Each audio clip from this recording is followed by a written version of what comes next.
Hello, this video is sponsored by Andermatt Home and Garden, and I'll tell you a bit more about them later on.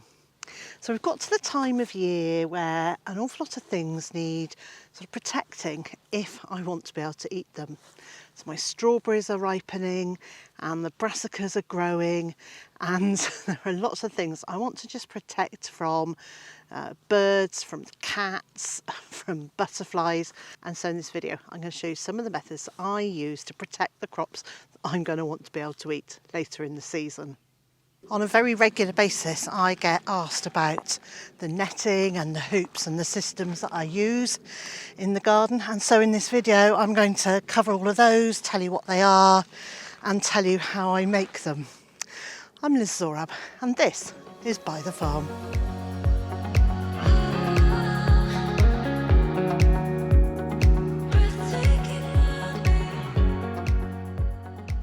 My strawberry plants are fruiting like mad and producing some very beautiful red strawberries. Excuse me for a minute. But because they're ripening, they're also attracting the attention of a lot of birds who want to come and eat them too. So I need to have some sort of netting here that's raised up a little bit above the plant, but also that it's tight enough over a framework that the birds can't land on it and sink down and peck through the netting. And so there are quite a few choices about what sort of framework you want to use. Now absolutely, I should have weeded this bed by now, and I should have lifted the strawberries up off the soil to prevent them getting splashed in the rain. And I can still do that. I can lift each clump of ripening fruit and pack some straw underneath it. Will I have time to do that? Probably not.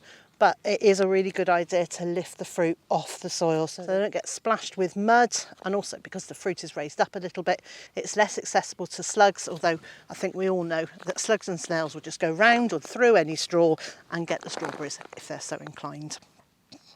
So, a framework. These things are great. These are little balls that have numerous holes in them at various different angles, which you can then use to put bamboo canes in and to make a frame. And the nice thing about these is it allows you to make a frame any length and any width and any height that you want, as long as you've got canes that will fit into the holes. And then you can put your netting over the top. Now I'm going to say this on more than one occasion in today's video. If you are netting any fruit or vegetables in your garden, you need to make sure that the netting is held down really firmly, either using stones or lengths of wood or pins at a very regular basis, because you want to make sure, A, that it doesn't get blown away, but mostly you want to make sure that birds don't get in, and they're really good at getting in, but they're not so good at getting out, and you don't want to come out to your garden and find a dead bird trapped in your netting. But in this bed I'm going to make a hooped covering, and this piping comes in blue or black and possibly even yellow, and it's MDPE piping. It's available at builders merchants, but if there's a building site anywhere near you, go and have a chat with one of the builders, see if there are any offcuts. In Monmouthshire, we went to a solar farm that was being built and asked them if they had any piping, and indeed they let us have lots and lots of it, which was brilliant. So it comes in different widths. This one is a 20mm poly pipe, it says on it. This piping is going to work really well for me. I've also got some that's bigger, which I would guess would be something like 32mm, and also a really big one at 63mm. I've cut them into lengths.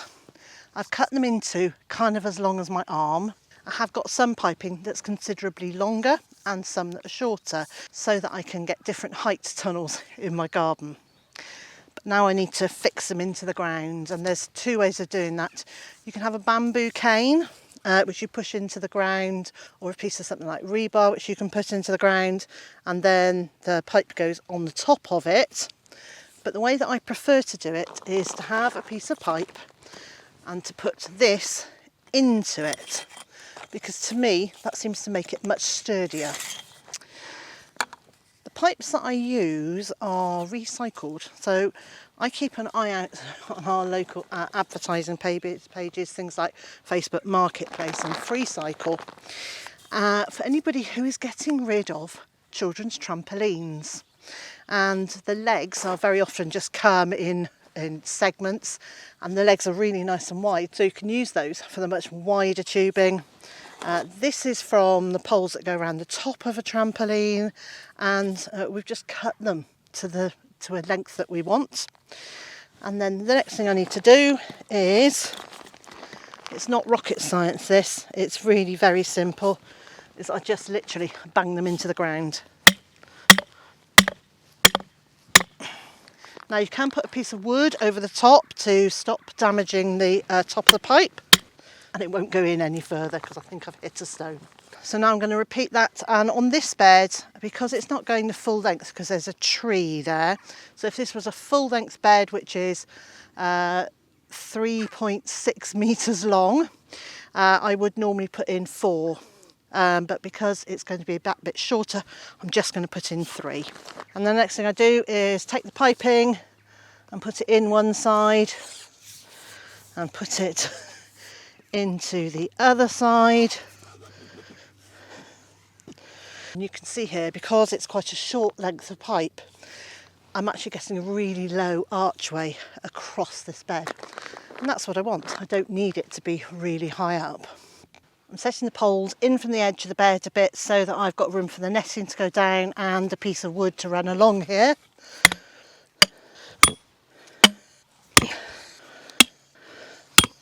The next thing to do is to work out what sort of netting you're going to put over your structure. And the kind of netting you use really will depend on what you're using it for. So if you're trying to exclude butterflies like I do with my cabbages, you're going to want something like a soft butterfly netting. If you're just trying to exclude the birds, you could use a bird netting which has a much larger hole in it. Now, I don't have any bird netting, I only have either the soft butterfly netting or something new that I found this year and I'm really excited about. So back in January I was scrolling around, I was looking for an alternative to plastic netting and I found this. This looks like a plastic, it almost feels like a plastic, but it's actually a plastic-free netting made from plant materials, and it's made by Andermatt Home and Garden. They've been around for sort of 30 or 40 years and they produce masses of organic, plastic-free and wildlife-friendly products. All sorts of things from biological control of pests to this fabulous netting and even plastic-free fleece. They do 2 different weights of fleece, 18 gram and 30 gram. And the lighter weight one protects your plants down to -1 and the heavier weight down to something like -5 or 6.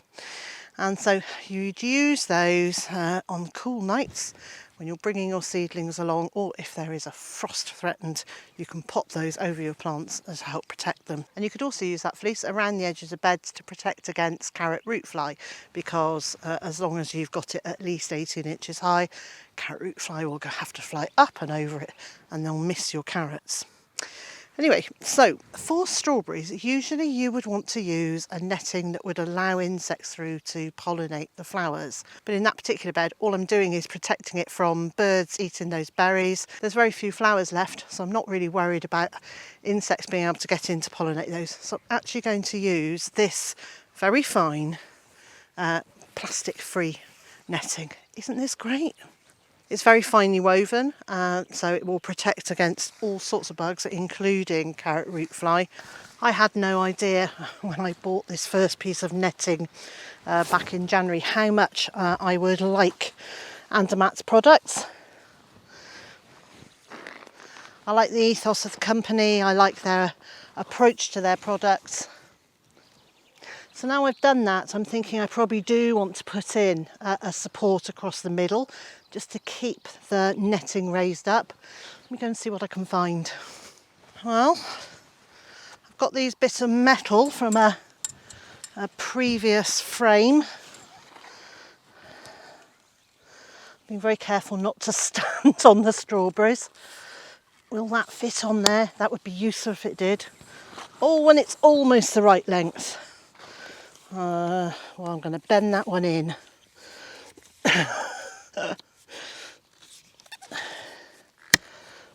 Ta-da! Oh, that's nicer. Let's try see if there's another one. Hooray, I found another one. Now normally I would use bamboo canes, and for a fine netting like this I would actually suspend the bamboo cane underneath the hooping rather than on top, so that the netting didn't catch on any of the leaf joints of the bamboo. And I would put some sort of cane topper on each end to stop the bamboo from poking through the netting.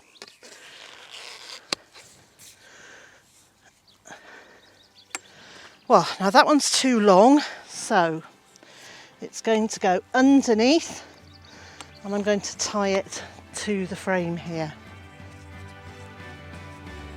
And again, I'm tying it underneath to stop the netting catching on the ends. Okay, here we go.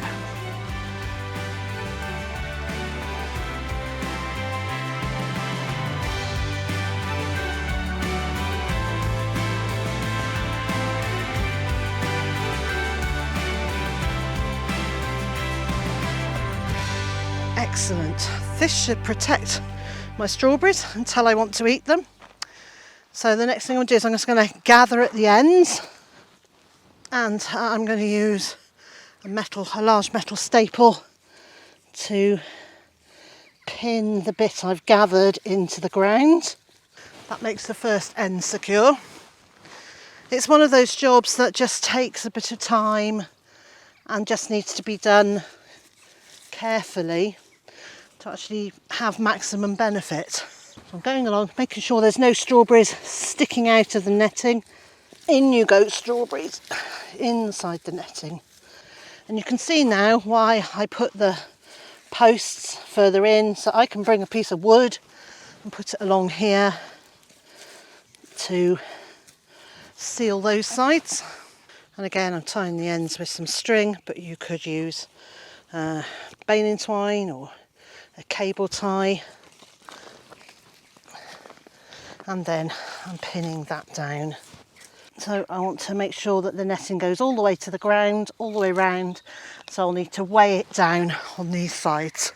To find out more about Andermatt, visit their website, andermattgarden.co.uk, or if you're going to Gardeners World Live in Birmingham between the 13th and 16th of June, then why not go and visit them? They'll be in Hall 18 at stand 264. And on Thursday, I'll be there with them from 10:30 to 11:30, and also from 1 until 2. And if you're not going to Gardeners World Live, don't worry. You can visit their website and use the code BYTHER15 for 15% off any of the netting. I'm very pleased to say that I have finally cleared the bed here, which I've been promising to do for nearly 2 years. So it's now all cleared and weed free, and I've planted it up with brassicas. There's still one more cauliflower to go in, but I've got some white sprouting broccoli, some Brussels sprouts, Savoy cabbage, and then the collie will go in as well. It's got the MDPE piping. This is quite a thick one, and that's gone into the sections of leg from a trampoline. That were cut into sizes of probably 30 to 40 centimetres long, and then banged into the ground. It forms a fairly sturdy and steady support for the netting. There's enough flexibility for it to give in the wind and not break, but it's also pretty sturdy in terms of supporting the netting. The netting is not going to go anywhere near the brassicas. So if you have brassicas, use a sturdy MDPE piping, or if you have bamboo canes, you can use those with the balls to create a frame for your netting to go on. Make sure it's well away from the leaves so that butterflies can't land on it and lay their eggs through the netting. And once you've used your Andermatt netting or fleece, you can either keep the paper bag for storing in over winter for next year, or you can just recycle it. I'll leave links for their websites in the UK and elsewhere in the video description, and I'll also include those details of the discount code. And if you'd like to see how I created a walk-in brassica cage from recycled items, I'll leave a link on the screen and in the video description. Just click on the link and that'll take you straight through to the video.